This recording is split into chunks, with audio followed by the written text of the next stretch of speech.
Okay, so yeah, we're going to cover symbolic execution today. So what is symbolic execution? Well, in a general sense, this is a tool that will automatically analyze your program and test it so that you can find any of the bugs and the latent vulnerabilities in it. And if you are programming anything that's mission critical, you will come across symbolic execution and program analysis because this is one of the most effective ways to get rid of bugs. These are tools that are being used on the Linux kernel, for example, to make sure like memory corruption errors and crash bugs aren't being injected into the code base. And when you are talking about smart contracts with money in them, you definitely want to make sure that no shenanigans happen in your code. So that's why we're covering it.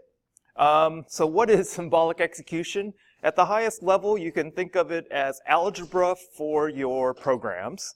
And so in algebra, if you remember algebra, it's been a long time for most of you, the goal of algebraic equations is to solve for the unknowns. So find all inputs x that can lead you to a particular state y in your program, or in your equation.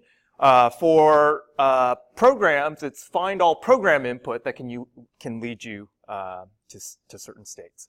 So CTFs. So another way to think about symbolic execution is that they're CTFs for the lazy, because often when you get a CTF level, you're always looking for rogue input that will lead you to some desired output state. And so when symbolic execution initially came on the scene, you found that people who were good at it started to win all the CTF competitions because it was easy to just point a single program at all the level binaries and then just automatically generate the solutions. And so then CTF designers started putting symbolic execution traps in the levels in order to get rid of some of the automation that's involved. And so basically what this technique does is it enumerates the constraints on the inputs that will lead you to specific program outputs. And then what it'll do is it'll try and execute all paths of your program. So every single branch it tries to execute, and then as it's executing, because not all so as it's taking different branches, it has to accumulate constraints on the execution path in order to identify what are the boundaries on the input that will lead you to a particular state in the output. And I'll show you an animation of this later. So you can potentially test an infinite number of program states using this technique. And so this is where the effectiveness of this technique is being used. So here's an example use case. I really like this. They didn't use symbolic execution on this, but if they did use symbolic execution, they would have discovered this bug. So there was an employee of this Chinese bank that was developing this software for the bank's ATM. And this employee found a logic bug, I think it was a race condition, that allowed it to withdraw allowed this person to withdraw $1 million in free cash from the ATMs without updating his balance.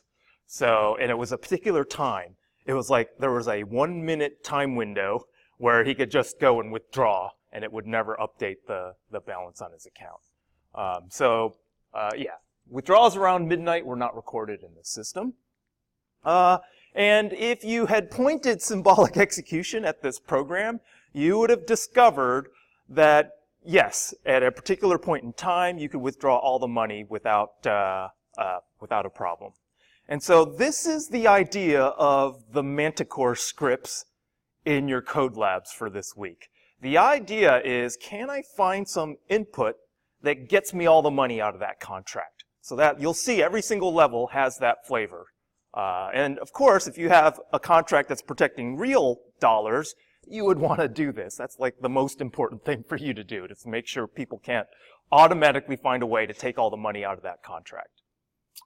Okay, so the technique is going mainstream. If you want to submit an app in the Apple App Store, it requires you to build something that generates LLVM bytecode. And this is a low-level virtual machine language. And the reason why they require you to do this is so that they can run automated tools on it.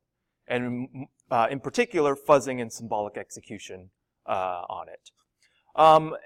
For all of the operating systems that Microsoft has produced and all of the Office versions since 2007, they use this technique. So it's been around for a while, and it's being mainstreamed into a lot of sort of CI/CD tools to make sure that bugs aren't being injected. And this was spun out, so the initial thing, it was called Sage at the beginning, and now they're doing this as a service. So now they have this cloud service for automatically doing symbolic execution on whatever application you develop and upload to their service. So it is now an industry. There's a small cottage industry around symbolically executing smart contracts in order to verify that they are operating correctly. Okay, and so here are some of these services where, hey, I have a smart contract. Can you analyze this thing for me to make sure it doesn't have any, vulnerabilities in it? And I would say the Manticore stuff is developed by Trail of Bits, and then they just open source their software. So we're using basically the tools that they're using to do the exact same operation. Okay, so at the highest level, this is what symbolic execution does. You have a program, and this is the simplest symbolic execution program I can show you. It takes input from the user, and then based on that input, it says print good job or try again. So this is derived off of the CS410 CTFs, if you've taken CS410, where the goal of every single or actually the malware course, the goal is to get to line 3, to print good job to solve the level. So you want to find an input that arrives there, and you want to do this automatically. And so the first thing you would do is inject a symbol into your program. And again, symbols are similar to variables in algebraic equations. You want to figure out what x will make that equation true, where x is a number whose value is unknown. And then you're asking the solver to solve for that x. Okay? So the x that is found is going to be found based on this equation that is constraining x. And this is the condition that constrains it. For symbolic execution, it's very similar. You start with a program, and then what you do is you inject a symbol for the user input, because the user input is going to determine which path your program will take. And then based on your symbol, it's going to you don't know what this symbol needs to be to get to good job, but the idea is that you're going to execute this program and see what kinds of symbols will get you to line 3, based on things like this if statement that are going to constrain lambda to be particular values. So it's just like the equation above constraining the values for x. The branch conditions, the conditionals here, are going to constrain the symbol lambda in order to get you the output that you want, line 3. Okay, so you're basically discovering execution paths and then constraining program execution to meet those. So here is an example of 2 execution paths that you can go through this program with. And then symbolic execution is trying to execute all of those paths and to see which one will end up in line 3. And then when it finds an execution path that gets to line 3, it's going to constrain the symbol lambda to figure out a concrete value that solves this program. Okay, so how does it do this? The first thing it does is it starts executing your program, and instead of executing it on real values, it's executing it on this symbol. And then when you get to this conditional, this condition is going to depend upon this symbol lambda, and then this is going to determine which branch you're going to take. So when the symbolic execution engine sees this, it basically creates 2 branches. And it splits the execution between those 2 paths. And then it creates something that looks like this. It has one state where user input is equal to lambda, well, it says user input is equal to lambda, and then it has one branch where the user input lambda is actually equal to this condition, and one branch where the user input is not equal to that condition. And then these two paths will lead to the two different paths there. And so as you are executing these paths, you're accumulating these constraints. So this is a constraint on user input, two different constraints, and then at the very end, when you find the state that you're looking for, then you have the constraints that will get you there. Okay, so these are the constraints that are accumulated on path 1 and path 2. And this is a trivial example, but you can imagine a lot of different paths through the program accumulating constraints until you find the print good job, and then you win the level. Okay, so you're basically evaluating each branch, and then every time you do a branch, you're accumulating more constraints onto that branch. Okay, so let's assume that we evaluated the lambda, the user input is not equal to hunter2 branch in this program. If we execute this branch first versus the other branch, then we'll get to this print try again, and then the program will terminate. And because the program terminates without reaching line 3, we didn't find what we wanted, and we can throw that branch away. And then we can go and look for other parts of the program to execute. And so in this case, we'll execute the previous branch, the other branch that we have. And then we execute the other branch, and then we do find ourselves in line 3. So we found the successful execution state that we want, and then we just constrain the symbol, and that symbol is going to be, and it's a trivial constraint that can be solved easily. So we constrain the symbol, and we want to find a concrete input, because initially this could have been any number of concrete values could have met this condition, but well, this one only has one particular condition, but you could have imagined if this was user input begins with H, print good job, you could have had an infinite number of inputs that could have solved this one. In this particular case, there's only one. When there's a whole bunch of inputs that can lead to this print, if you want to specify, if you want to derive or solve for a particular one, that step is called concretization. I have a symbol, it has some constraints, give me a concrete value that I can use that will get me through this program. And that's this concretization step that you'll see in the script. Okay. So in this case, the concretization is easy because there's only one constraint. There's exactly one that can solve this thing. Okay, so here's a more complex example, and this comes out of the CS410 CTF. The whole point of this level was for people to understand how conditional branches work. And so the idea is that if you have a pound-defined constant, 100, then ideally there should be only one number that passes through all of these conditions to return 1. And so the idea of symbolic execution is to say, hey, I want this particular line. Figure out what is the value of input that will get me there. And I want to do this automatically. We do this manually in CS410 so that you can understand how conditional branches work.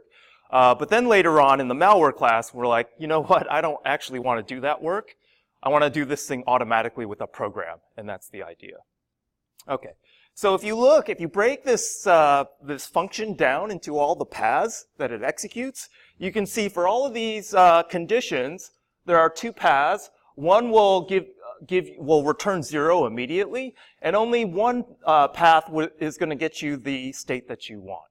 And then you're going to ask the engine to go and discover this state, and then solve for all the constraints that it has to meet in order to get to this state. Or one of the things that you can find, the symbolic execution engine can find, is that there are no inputs that will reach that particular state. And that's the thing you want in a smart contract. You want no input to be possible that gets an adversary all of the money out of it, is the idea. Okay. So the way in practice symbolic execution is done is that it does a tree search to find the path that leads to this particular state. And it does a breadth first search. So for every branch, it will split off into 2 states, and then it will sequentially go through the states that have been produced, and go breadth first down all the way to the end of this program. Okay? And eventually, you want the thing to find this particular state, that is the success state. And as part of this success state, you'll see that it has accumulated all of these constraints. And then after accumulating these constraints, you'll ask the engine to solve, to concretize the input that will solve this level. Okay, so here are the low-level details of what the engine is doing. It starts the program at the entry point. It executes these instructions until a branching point is reached. And then it basically, at every branching point, it splits into multiple states. And then you keep on repeating these 2 steps until you get the desired state. And then you can either get the desired state or all states terminate, is the idea. Okay, so an animation of how this would execute in the engine. You'll start at the beginning. You test this, you execute this instruction, and then it produces 2 paths, return 0 or the next conditional. And so the color code on the right is already executed. Green is the active state that you're still trying to execute, and then red is terminated. So this, when you execute this, it generates 2 states and it updates the constraints on both branches. And then it executes return 0, and return 0 doesn't get you what you want, so then you can discard it. So here I've discarded return 0, but then I execute this conditional, and it splits into 2 more states. And so you execute those 2 states, and then return 0 exits again, but this one is still active, so you execute that, and it generates 2 more active states, and you keep on going until finally you get here. You have 2 states, you get the return 0, which will terminate, and then you get the state that you were looking for, return 1. And then from here, you have these constraints, and then you send this to the solver to get the input. Okay, so here's another picture of just a generic control flow graph. And then what you're visually what you're asking the engine to do is that you have an execution trace that will get you to a very specific state that you're interested in. And then as you execute with symbolic input, you're accumulating these constraints. And then at the very end, when you find what you want, you will say, hey, is there a value of x, or what is the value of x that will meet all of these constraints on the right and then produce that state that I'm looking for? And here you see this constraint formula. So it has to pass C1, C2, C3, and then it also has to be constrained by this equation. And then what you do is you go send this thing to a theorem prover. And this is the satisfiability modulo theory solver. And this is the hard work of this symbolic execution engine. It's taking all of these constraints and then trying to meet those constraints. And this actually is an NP-complete problem that there are heuristics to solve. Okay, and then it produces a no, you can't get to that state, or a yes, or you can't. There are no constraints that will meet that. There is no input x that will meet these constraints, or it can spit out an actual value that says, yeah, if you provide x at the top, you will get to that particular state. Okay, so that's the magic. So here is an example for for what we were just looking at. These are the constraints on the right that you accumulate by symbolically executing that function. And then assuming that the secret is known, the SMT solver can figure out what that input is.